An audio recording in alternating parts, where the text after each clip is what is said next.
Awesome. All right, so let's go ahead. Today, what are we going to talk about?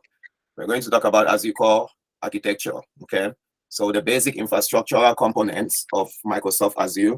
We'll learn about the physical, the physical things that make up the infrastructure, as well as how those resources are managed. A few things that we need to achieve by the end of the day. We need to be able to describe what regions, region pairs, and sovereign regions are. Within these regions, we have availability zones. We'll describe those. And within availability zones, we have data centers. That's the relationship between them. All of those three bullet points cover the physical architecture or physical infrastructure. The next, we're going to talk about the management infrastructure, which has to do with resources and the resource groups, which make up subscriptions, and also talk about management groups that go across subscriptions. We'll discuss the hierarchy, and that should be it. It's not a big deal, right? So that's what we're missing. But please interrupt me and let me know if you have any questions. So this is a short video. Let me talk through it because you probably cannot hear. What is Azure? Azure is Microsoft Cloud Computing. So it has a bunch of services that are built on many things. It provides us infrastructure, platform, and software as a service. Services that it have include virtual machines that you can build. You can also have computing services, databases. You can even have Internet of Things, machine learning, and so on. But you are not being charged for all of these. You're only charged for what you use and also for the time that you use it. So if you want something that is dedicated to you, you can create your virtual machine, or you can even have your virtual machine that you've created, you upload it on there, or you can use the templates that have been set up for you. If you just want to store your stuff or you want to back up your information, you can back up your information. Or if you want to create a website, you can host your website on Azure so that you can use any development framework, whether it's Java, PHP, and so on. Finally, you can launch your server using functions which are tied to servers. We talk about this as well, but they are not necessarily absence of servers. You also have containers and Kubernetes that manages containers. So you can deploy your applications in containers, or you can have all different types of databases also on Azure. If you prefer, you can use CosmoDB, which uses all those different APIs to work with all the databases. So machine learning services, Internet of Things, AI, they are all in there to help you build, deploy, or learn data. And at the end of the day, the physical part, you have these data centers all over the world, so it makes it better for you in performance because it's hosted all over the world. Anybody can get to it easily. For you to manage it, you can use Azure Portal, or you can use the backend, which we'll talk about. So all these services are available for you on top of your infrastructure. And then they handle your security. They make sure it's elastic and capable to expand, and it's also scalable, right? So at the end of the day, that's what Azure offers for you, and that's what you can do with it. Does that make sense? So all of this is what we're going to cover today and what we have talked about, some of it. And at the end of the day, you should be able to, I'll send you a copy of this. You should also have it on our website and also on Google Classroom to be able to listen to this over and over. You understand exactly what is going on in there. Without talking much about that anymore, let's break down all of that piece by piece so that everybody can understand, because that's a lot, right? Awesome. Let's break it down. First up, core architecture is broken into two parts. The physical one, as you can see here, these are all servers that are being stacked in a rack. All those servers are connected. You can see the cables that are connecting them, okay? And all of them, maybe you have one monitor out there. A server, again, is just like our computer at home, but it does not necessarily have a screen because it's just connecting other computers. It's serving them with information. But it's not just like our computer because it has a lot more capacity, a lot more compute power, and a lot more bigger hard drive compared to our tiny ones that we have. So all of this can be servicing just one area. I mean, there are stacks and stacks on the rack. All the entire rack makes a whole row, and all of those, there are multiple of those that make up a data center. So that's what makes up the physical part of it. But now you have to be able to manage it. You're the manager. You decide on how you want to manage your server, which is located on the cloud. To be able to do that, the smallest building block is a resource. So let's start with physical infrastructure, which starts with a data center. So what's a data center? A data center is just a bunch of servers together that perform a particular thing. As you can see here, you have a data center at this location, which is connected using fiber optic paths, multiple diverse ones, to another data center, So you could have just one data center or multiple data centers in each availability zone. So we're going to talk about the data centers. An availability zone is one or more data centers that are in close proximity. So when they're in close proximity, they are connected in such a way that there's no latency. What is latency? Latency is delay.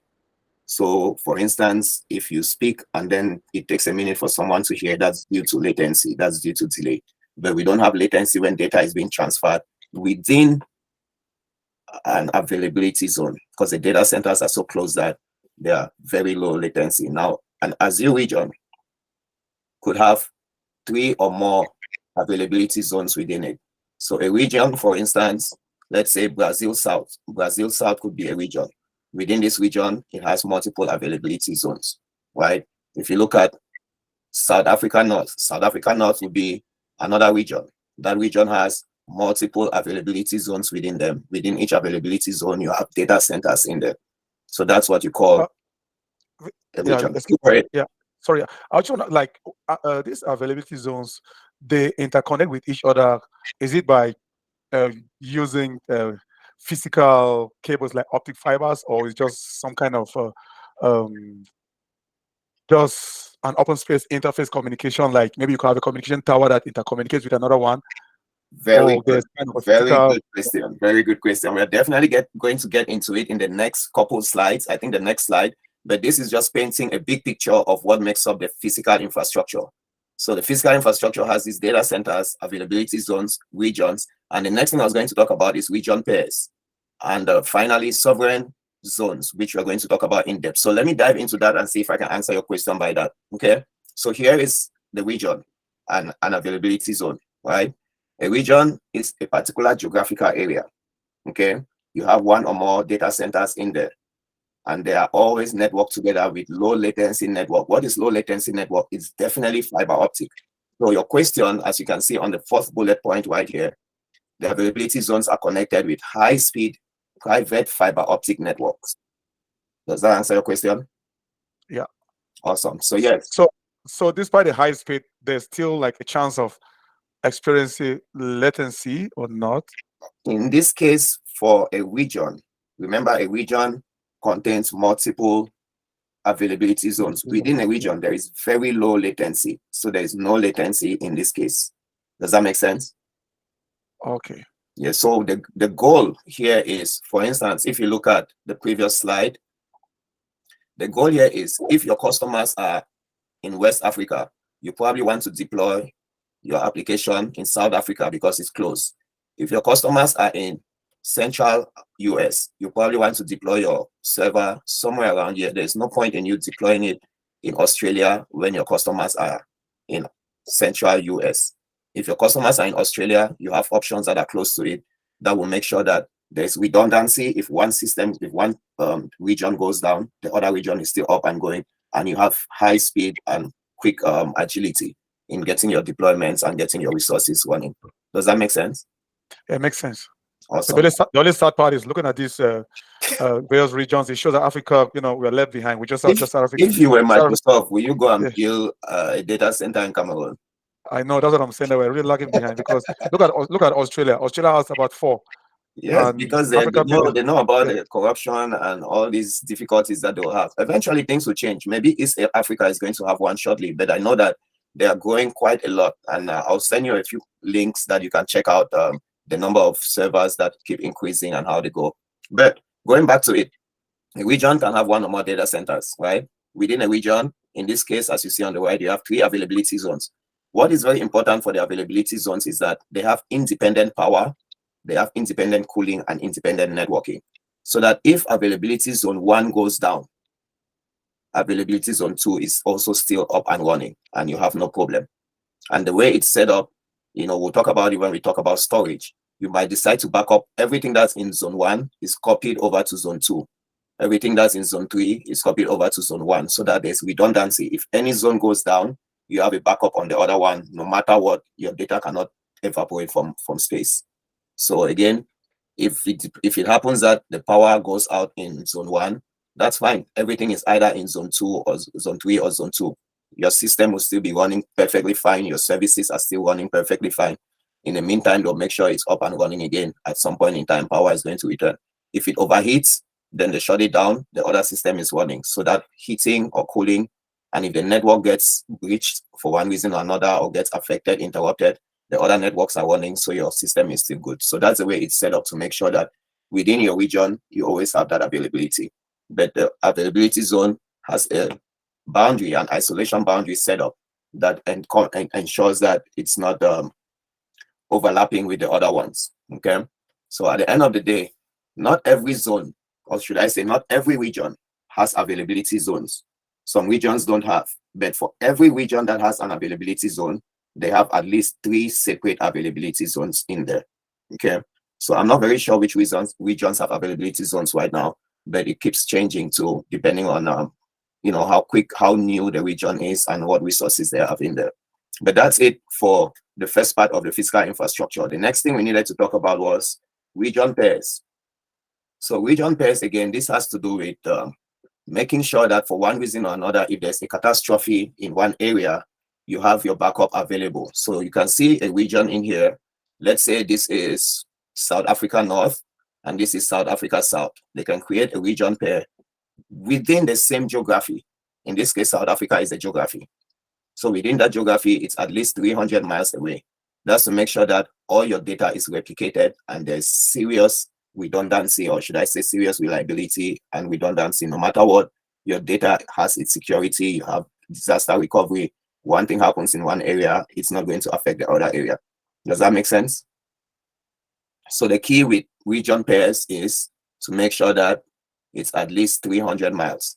In addition, you also have sovereign regions. You know, there are these problem people out there that like fighting, right? So even though we all are part of the Azure public cloud, you also have the US government cloud, because they want their own things private, the German cloud, which is also private, and China's own cloud, which is private.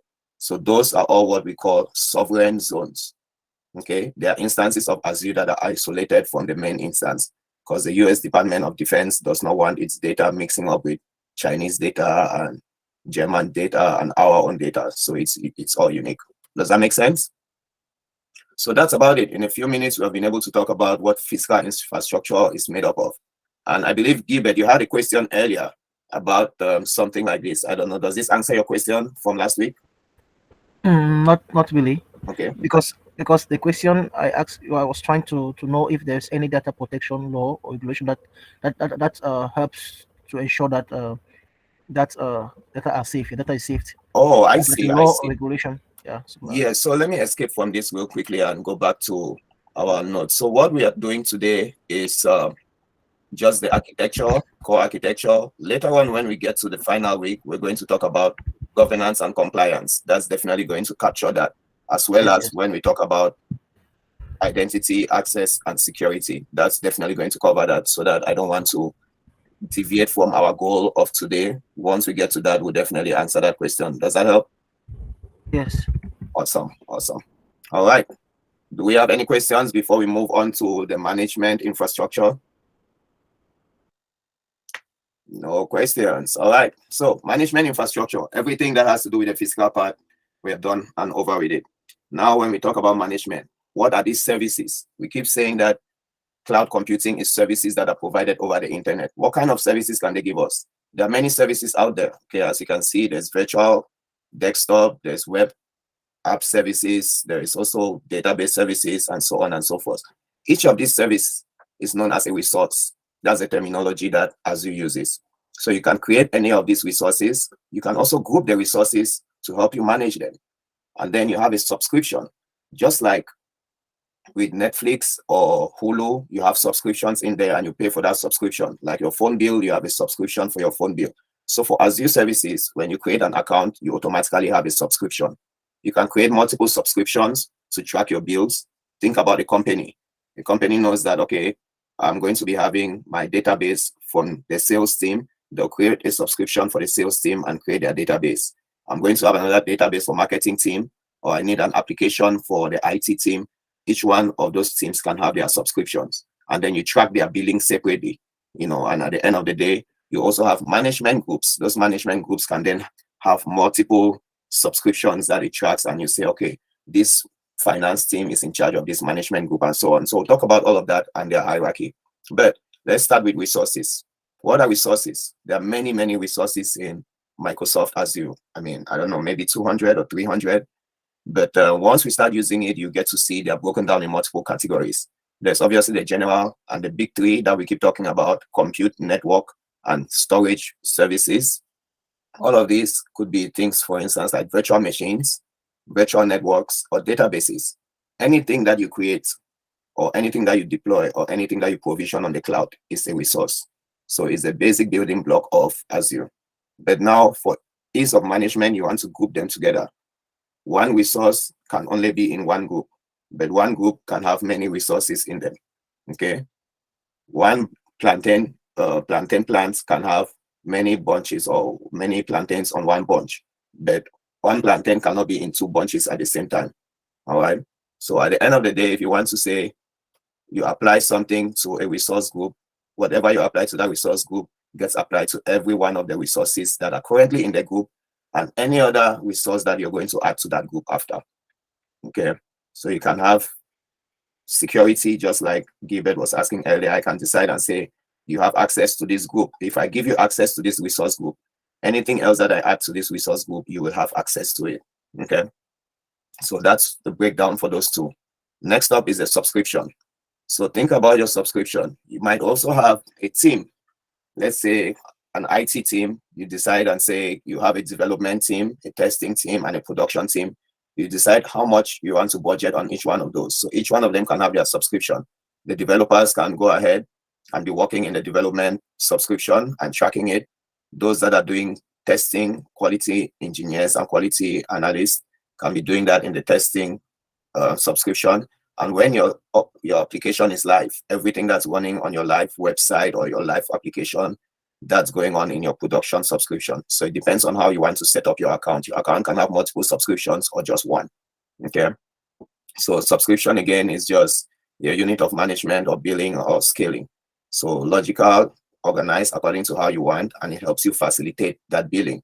But your management group can have multiple levels, right? If, for instance, you have multiple resources, or you have multiple teams, or you have multiple locations, you might want to be able to track Africa, Europe, Asia, and so on. It becomes difficult if you have just subscriptions. So in that case, subscriptions and resource groups is not going to be sufficient. Then you're able to have enterprise-grade management at a larger scale, and you can even nest them, just as you see in this case right here. So you have your root management group, which has human resources at one end. In human resources, you also have applications within the human resources. All of these are still management groups. The management groups, and then you also have a dev and a test subscription. Now, if you look at the IT management group, you can give them access to production, give them access to multiple regions. Each one of those regions has different subscriptions as well. And then finally, you might have marketing, and you want marketing just to be able to track those. So whatever you have within each management group is going to have access to what is in the child group or the grandchild group, and so on and so forth. Does that make sense? So it's a hierarchical level, just like whatever your grandparents have available is also available to the parents and the children and the grandchildren, and so on and so forth. Sounds good? Looks like we have no questions. So at the end of the day, how do you access all of that? To be able to interact with Azure, there are a few things that I need to point out here, which we'll talk about again in detail. So let me talk about that shortly. So let me escape this. Again, you have your hardware and your software, right? So let's see, where is it? There you go. So let me go ahead and draw this real quick for us. Let's get a blue one. So normally you have hardware, right? Your hardware is able to interact with your software. Your hardware could be your keyboard, your mouse, screen, and so on. In order for your hardware to interact with your software, it needs something known as an interface. Okay. For instance, in your car, in order for you to drive your car, you need an interface. The interface is the steering wheel, your gearbox, and your brakes and pedals, all those things. You don't really know what happens when you step on your brakes. All you know is that the car stops. You don't know what happens when you step on the accelerator. All you know is that the car moves faster. That is an interface. The same way, we don't know what happens inside the computer when we type ABC. All we know is that it shows up on the computer. So there are two types of interfaces normally that you get in a computer. You have the command line interface, which is known as a CLI. Command line interface, what you usually see is black and white, but it looks like the back end. You also have the graphical user interface, GUI or GUI. Those are the two interfaces that help you interact between your hardware and your software. So again, in this case, we are looking at Azure. We can interact with Azure using command line interface or GUI. The GUI is usually what you can see that looks nice and beautiful, like the Azure portal. So let me clean this up, and we can continue from here, and I can explain what you see in this case. Does that make sense to everybody? Yes. Awesome. Yes. So in order for us to interact with Azure, we can use PowerShell commands in the command line interface, as you see on here, the blue background. PowerShell is usually the command line interface for Windows operating system. If you're using Linux operating system, you're going to be using Bash command line interface, which is short for Born Again Shell. I don't know if anybody here knows about palm nuts. Any man know Banga? Okay, everyone is on mute. When you have Banga, from Banga something they can say shell, just like egg. Egg has a shell. And from Banga something they can say kernel. Any man for chop kernel? Exactly. It's the same thing with our, what do I call it? With Azure. If you look at Azure, let me go back to what we were talking about earlier. Nope, that's not what I want. Okay, so in here again, you have your hardware and your software. The software interacts with the hardware using what you know as the operating system. Okay, the operating system also has its own parts. So the operating system, if it's Windows computer, you have Windows operating system. If it's Linux, you have Linux operating system. If it's Mac, you have, well, it depends. If it's on a cell phone, it's iOS. If it's Android, it's Android operating system. So your operating system has that hardware in there that it interacts with. Inside, you have the kernel. So your kernel interacts directly with the hardware, but outside you have the shell. Okay, just like you have the shell of the egg and then the yolk, just like you have the shell of the kernel that you crack to get to the kernel inside. So all of this is the same concept that is being used here in programming when we look at where's my expander? When we look at Born Again shell. Yes. Yeah. Please. You talked about operating system, the hardware, and the software. So I thought that like the operating system, as well as language, be it a programming language, whatever, constitute the software in a computer.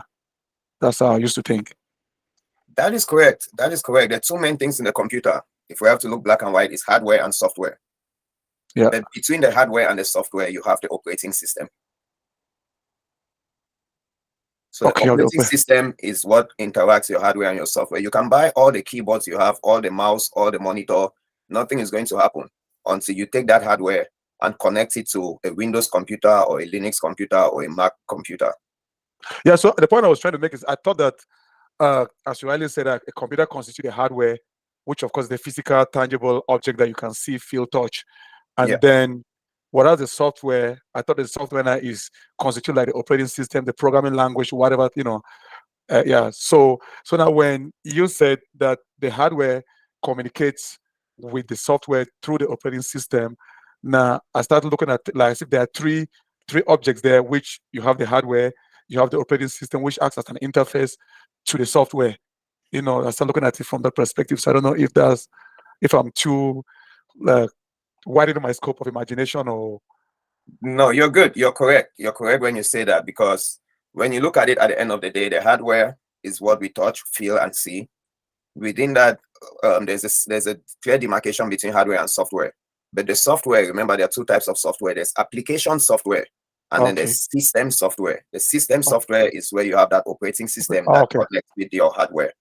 And then every other app is short for application. Every other app that you see on whether it's a market or on your computer, whether it's Microsoft, or if it's your web browser, or if it's any say utility application, they are all application softwares and so on. Does that make Okay. sense? Okay, makes sense. Yeah, so it's very good to remember those, because that's what helps you understand the bulk of everything else that comes in thereafter. Okay, so that's why I wanted to take time to explain this part to everybody to understand. So yes, again, the shell, that's where born again shell comes from before. There are different types of shells. You are going to hear K shell, C shell, bash is born again shell, depending on which type that you like to use. And then Azure actually has one stuff that is called Azure CLI or Azure Cloud or the CLI, which actually has a combination of these two. Then you can decide to choose, hey, I want to use bash because I'm comfortable using Linux computers, or hey, I want to use PowerShell because I'm comfortable using Windows computers. That's if you want to be using backend, or if you want to write a script to do your things for you, or if you want to automate stuff using the script. What most people usually do, and what we are going to be using most of the time, is the Azure portal. The Azure portal now is the GUI, the graphical user interface, that you can go in there and see buttons and colors and text and so on that you can click on to be able to create resources and do whatever you need to do. Does that make sense? So the CLI could also be interactive, as you see. When I say interactive, it means you don't need to memorize all the commands. You can start typing and then it fills it up for you. It automatically tells you, okay, these are the options. You want to just tab and enter it. We'll look at that in April a lot more when you want to talk about administrating cloud, as you, should I say, administrator associate. But yeah, that's about it for how you go about managing your software or managing your Azure on the cloud. All right.